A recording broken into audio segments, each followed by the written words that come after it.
नमस्कार प्रेक्षकांनो, सुना येती घरा मालिकेच्या आजच्या भागामध्ये आपण पाहणार आहोत की श्रीधर आता काम करत असतो. तेवढ्यातच त्याला आता त्याच्या गर्लफ्रेंडचा फोन येतो. म्हणून आता तो उठून पुढे येतो आणि म्हणत असतो की काय ग, काय झालं. त्यावेळेस तिकडून त्याची गर्लफ्रेंड म्हणत असते की अरे बाबू, किती उशीर केला फोन उचलायला, काय करत होता आणि आज येणार आहे ना, आज लवकर ये. तर इकडून श्रीधर म्हणत असतो की काय आज नाही, आज नाही येणार. आता तो खूपच घाबरलेला असतो आणि म्हणत असतो की मला यायलाच जमणार नाही. तर तिकडून त्याची गर्लफ्रेंड म्हणत असते की अरे असं काय करतोय, मला भेटायचंय तुला आणि महत्वाचं काहीतरी सांगायचं आहे, तू ये. तर तो म्हणतो की नाही आज येऊ शकत नाही. आता पाठीमागून त्याचे आप्पा आलेले असतात. तर आता तो वळून पाहतो आणि बघतो तर पाठीमागे आप्पा असतात. आता आप्पांना पाहून तो खूपच घाबरतो आणि तत मम असंच करायला लागतो आणि म्हणत असतो की नाही जमणार नाही. तर आप्पा म्हणत असतात की अरे कोणावर बोलतोय आणि असं नाही काय करतोय, काय चाललंय. तर श्रीधर म्हणत असतो की अहो अप्पा ते काही नाही, डिलिव्हरी. आता इकडे त्याच्या गर्लफ्रेंडचं कन्फ्युजन होतं. ती म्हणते की डिलिव्हरी, अरे श्री काय बोलतोय हे. आता श्रीला कळत नाही, इकडून अप्पा तिकडून गर्लफ्रेंड. आता त्याचं मध्येच आता काहीतरी असं म्हणजे गोंधळ उडालेला असतो. तर तो म्हणतो की अप्पा अहो ते म्हणत आहेत की डिलिव्हरी द्या. तर अप्पा म्हणतात की मग त्यांना नाही काय म्हणतोय, असं कसं उद्धटपणे बोलतोय, हो म्हण की. तर तो म्हणतो की नाही अहो त्यांना काहीच पाहिजे नाही, ते असंच टाइमपास करत आहेत. तर तिकडून आता ती म्हणत असते की श्री अरे काय करतोय, तू येणार आहे ना आज. तर तो म्हणतो की नाही, मी नाही येणार आज. तर इकडे आप्पा म्हणतात की अरे काय चाललंय आणि इकडे मीच सांगतो त्यांना की काय करायचंय ते. तर तो म्हणतो की तुम्ही नका आप्पा, तुम्ही काही सांगू नका, मी सांगतो त्यांना. तर आप्पा म्हणत असतात की लेका असं नसतं बोलायचं, नसल आपल्याला जमत तर करतो, नंतर बघतो, नंतर काहीतरी करतो, असं बोलायचं, असं नाही बोलायचं. तर तो म्हणतो की बरं आप्पा, मी सांगतो त्यांना, तुम्ही काही टेन्शन घेऊ नका. तर आप्पा म्हणतात की नाही माझ्या समोरच सांग. तर इकडे तो म्हणतो की ठीक आहे जमेल, नंतर बघतो. तर ती म्हणते की नक्की ना, आणि तुझ्या आप्पा आलेत का तिकडून, आप्पांना सांग ना आजच्या दिवस सुट्टी द्यायला. तर तो म्हणतो की सुट्टी नाही. तर इकडे आप्पा म्हणतात की सुट्टी, कशाची सुट्टी. त्यावेळेस तो म्हणतो की नाही त्यांना सुट्टी नाही येत असं म्हणतायत ते, आम्हाला आजच पाहिजे. तर आप्पा म्हणतात की बरं ठीक आहे, आणि इकडे मी सांगतो. आता आप्पा त्याच्याकडून फोन घेतात आणि मग इकडे श्रीधर मात्र आता खूपच घाबरलेला असतो. आता आप्पांनी जर हिचा आवाज ऐकला तर काय करायचं.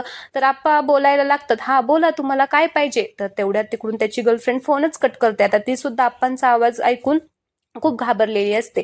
मग ते फोन कट केल्यानंतर आप्पा म्हणतात की बघ तू असं उद्धटपणे बोलला त्याच्यामुळे फोनच कट केला लेका, असं नसतं बोलायचं, बघू नंतर बघू देऊ, असं काहीतरी नीट समजूतदारपणे बोलायचं असतं, तरच आपले गिराईक वाढतील ना, कस्टमर वाढतील ना. तू खूपच चुकीचं बोलला. तर श्रीधर म्हणतो की हो आप्पा, आता मी परत असं अजिबात बोलणार नाही, मी सगळं काही व्यवस्थित बोलेल. आणि मग आप्पा म्हणतात की जा आता तिकडे बाहेर काय गोण्यांचं चाललेलं आहे, ते किती आले आहेत किती जाणार आहेत ते सगळं चेक कर. तर श्रीधर म्हणतो की हो असं म्हणून आता तो तिथून निघून जातो. आप्पा मात्र तिथेच आता विचार करत बसलेले असतात की ह्या मुलाचं कसं होणार म्हणून. तर इकडे दुसरीकडे अन्विता आता कॉलेजमधून घरी चाललेली असते, म्हणून ती आता तिच्या स्कूटी जवळ येत असते. तर पाठीमागून राघव येतो आणि तिला म्हणत असतो की ए डुचके. आता राघवचा आवाज ऐकल्यानंतर अन्विता पाठीमागे वळून बघते आणि म्हणत असते की तू इथे काय करतोय. तेवढ्यातच तिकडून आता उमा येते आणि उमा म्हणत असते की तो नाही, मी तुला भेटायला आलेली आहे. अन्विता, मला माहिती आहे की तू आणि राघवने मिळून काय केलेलं आहे ते, आता मला सगळं काही कळलेलं आहे, मला माहिती आहे. तर आता ती राघवकडे रागानेच बघायला लागते अन्विता. तर आता दुसरीकडे आपण पाहतो की मधुराने इकडे माधवसाठी लाडू आणलेले असतात. ती त्याच्या जवळ लाडू ठेवते आणि म्हणत असते की तुम्हाला लाडू आवडतात म्हणून मी आणलेले आहे, धरा हे लाडू खाऊन घ्या. आता माधव ते लाडू पाहतो पण आता तिच्याकडे वर करून तोंड पाहतच नाही. त्याला आता खूप वाईट वाटलेलं असतं आणि त्याला सगळ्यात आप्पांचे ते शब्द आठवत असतात की आप्पांनी सांगितलेलं आहे की लव्ह मॅरेज करायचं नाही, म्हणजे प्रेम करायचं नाही, मी ज्या मुलीशी सांगल त्याच मुलीशी लग्न करायचं. त्यामुळे तो नाराज असतो आणि तो मधुराकडे बघत सुद्धा नाही. त्यावेळेस मधुरा म्हणत असते की काय झालंय तुम्हाला, तुम्ही एवढे नाराज आहात, काय टेन्शन आहे का. आणि तो काम करत असतो तर त्याच्या समोरची फाईल घेत असते आणि म्हणत असते की द्या तिकडे, मी ते काम करते. मग माधव तिच्या हातातून फाईल घेतो आणि म्हणत असतो की नाही काही गरज नाही, मी ते सगळं बघतो, तुम्ही जावा तुमच्या जागेवरती जाऊन बसा. आणि शेजारी माने बसलेले असतात तर त्यांना बोलवतो आणि म्हणत असतो की माने हे घ्या फाईल आणि हे चेक करा. आता मधुराला थोडंसं वेगळंच वाटतं की नेहमी फाईल मी चेक करायची, मग आज काय झालेलं आहे, हे असे का वागत आहेत. आता तो म्हणत असतो की मग ती चाललेली असते. त्यावेळेस तो म्हणतो की आणि हे लाडू पण घ्या आणि सगळ्यांना वाटा, मला नको आहेत, मला भूक नाहीये. त्यावेळेस तिला खूपच खूपच वाईट वाटतं. मग ती रागानेच तो डब्बा घेते आणि झाकण लावून आता तिथून चाललेली असते आणि मग तिथून निघून जाऊन तिच्या जागेवर ती जाऊन बसते. आता ती त्याच्याकडे रागानेच बघत असते. माधव मात्र आता खाली मान घालून आता काम करत असतो. त्याला खूप वाईट वाटत असतं असं मधुराबरोबर तो वागल्यामुळे. मग त्याला राग येतो आणि तो श्रीधरला जोरात आवाज देतो, श्रीधर, श्रीधर इकडे ये. मग श्रीधर पळतच येतो आणि म्हणत असतो की काय झालं दादा, एवढा का ओरडतोय. त्यावेळेस तो म्हणतो की ते बाहेर जाऊन बघ कोण आले कोण नाही आणि किती काम राहिले गोदामात, त्या जी सगळी पोते आहेत ते सगळं उचल. आता तो म्हणतो की हो हो दादा उचलतो, पण तू काय एवढा ओरडतोय, काय झाले तुला. तर तो म्हणतो की मला काय झाले, काही नाही झालं, जा ते सगळं काम कर.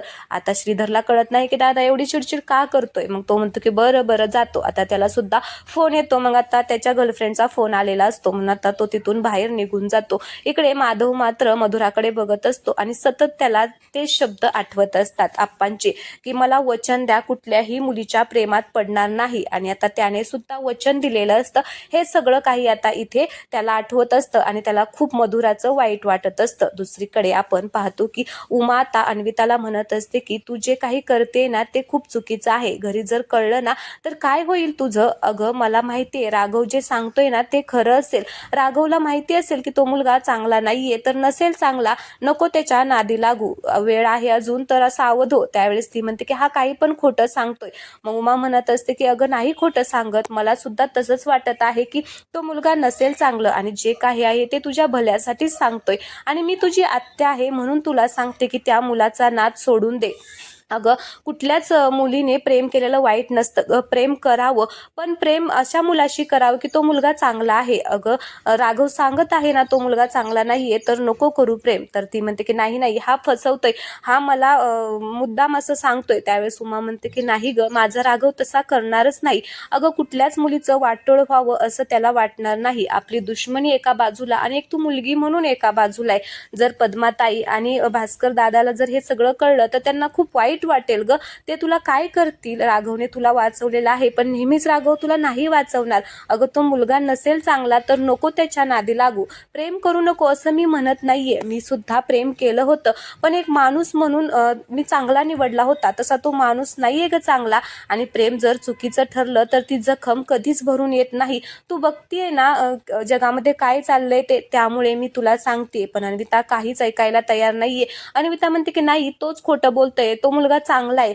मग उमा म्हणते की बरं ठीक आहे, तुला जे करायचंय ते कर, पण तुझ्या हिमतीवर कर, कारण याचे वाईट परिणाम झाले तर बघ, लक्षात ठेव की तुला तुझी उमा त्या सांगत होती म्हणून आम्ही आता निघतो. असं म्हणून उमा आणि राघव आता तिथून निघून जातात. आता पाठीमागून रुद्र हे सगळं पाहत असतो आणि मग रुद्र तिच्या जवळ येतो आणि म्हणत असतो की काय ग, ते दोघं जण कशाला आली होती, तुला परत धमकी देत होती काय.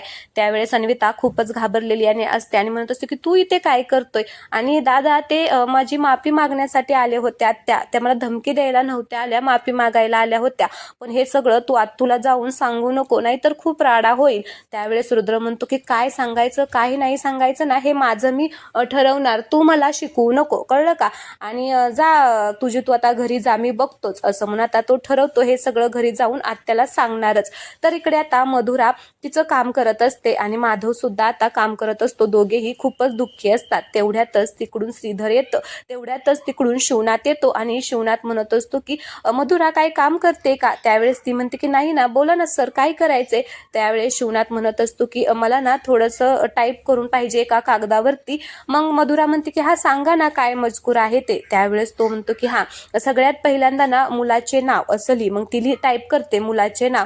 मग तो म्हणतो की माधव शिवनाथ. आता असं म्हटल्यामुळे तिला जरा थोडासा धक्काच बसतो. मग पुढे तो उंची म्हणजे नाव वय सगळं काही त्याच्यामध्ये बायोडाटा तिला मजकूर म्हणजे तो टाईप करायला लावतो. आता हे सगळं ऐकून इकडे मधुराला मात्र जबरदस्त धक्का बसलेला आहे. श्रीनाथ मात्र जसं आठवल की नोकरी उंची जे काही लग्नाच्या बायोडाटा बनवायला लागतं त्या सगळ्या गोष्टी सांगत असतो. हिच्या मात्र डोळ्यातून पाणी येत असतं. इकडे माधवला सुद्धा ते ऐकून जबरदस्त धक्का बसलेला आहे. श्रीनाथला मात्र काही काहीच कळत नाही, म्हणजे ह्या दोघांचं प्रेम आहे, ही इतकी दुःखी का आहे, तो विचारतो पण एकदा तिला.